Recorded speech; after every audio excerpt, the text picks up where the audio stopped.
The Metal Gear Solid Master Collection, currently in development for current-gen consoles, has Konami revisiting and re-releasing several classic, beloved Metal Gear Solid games that contributed significantly to the franchise's success.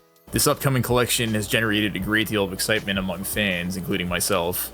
Metal Gear Solid, Sons of Liberty, Snake Eater, and even the older NES games are set to make a return.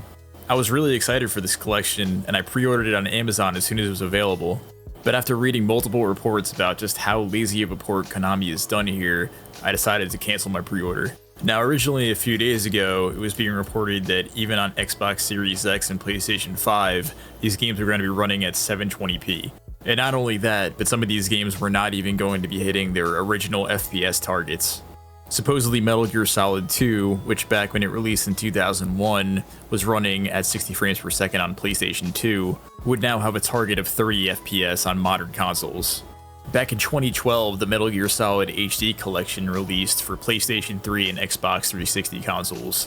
On that collection, which released 2 full console generations ago, the games ran at 720p 60 frames per second. This on top of the fact that the in-game menus showed copyright 2012, and the words HD Collection rather than Master Collection led many to believe that these ports were completely unchanged since releasing in 2012.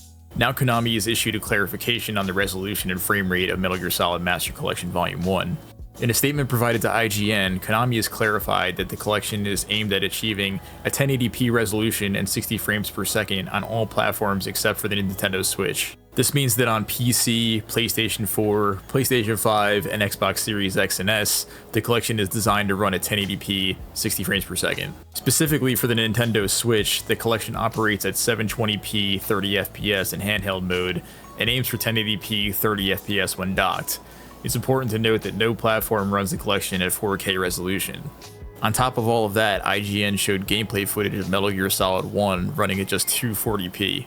So not only could they not be bothered to update Metal Gear Solid 2 and 3 from the 2012 collection, but Metal Gear Solid 1 is literally unchanged since its release in 1998 for the PlayStation 1.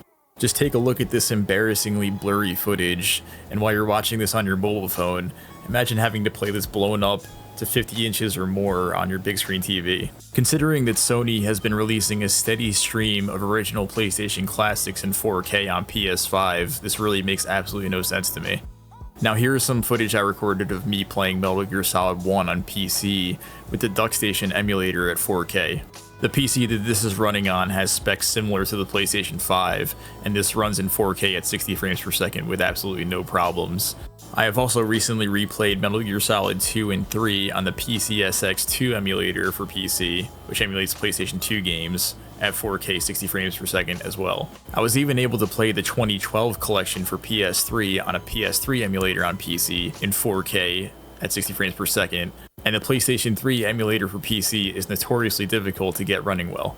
The PlayStation 5 and Xbox Series X should easily be able to brute force these games, which came out in 2001 and 2004 respectively, at 60 frames per second in 4K with absolutely no problems. I also feel like I should note that the DuckStation emulator can run PS1 games on the Series X at native 4K without breaking a sweat. So at the very least, there's absolutely no reason that Metal Gear Solid 1 should be released in this kind of sorry state. The Nintendo Switch not being able to run this collection at 60 frames per second is quite odd, considering that the PlayStation Vita was able to run this collection at 60 frames per second back in 2012. Now the Nintendo Switch is definitely not as powerful as PlayStation 5 or Xbox Series X, but it is definitely more powerful than the Xbox 360 and PlayStation 3 were. So it really makes no sense to me that Konami could not get these games running well on the Switch. It reminds me of Konami's Silent Hill collection, which released about a decade ago, and similarly had a ton of technical problems. Now I will give Konami props that they are releasing this collection with a bunch of bonus material. For instance, the Metal Gear Solid digital graphic novel, the Metal Gear Solid 2 digital graphic novel, the Metal Gear Solid digital soundtrack, and screenplays.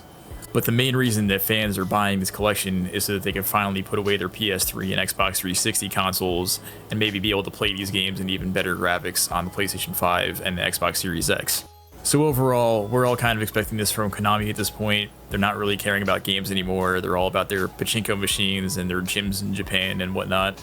But nailing this collection would have been a clear sign to fans that they are back and they actually care about games again, and a good sign for you to pre-order the Metal Gear Solid Delta Metal Gear Solid 3 remake.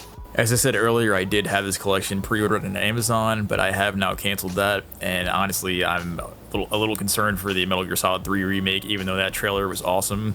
It is just a trailer, there's no gameplay yet, and this definitely has me concerned. So yeah, this is just one more warning for players not to pre-order games anymore, and that once again, players need to vote with their wallet and not buy this collection until it's dirt cheap, and just show Konami that bare bones is not enough. Of course, then again, Konami being as smart as they are, they'll probably just take the wrong message from that and think that people aren't interested in Metal Gear Solid anymore.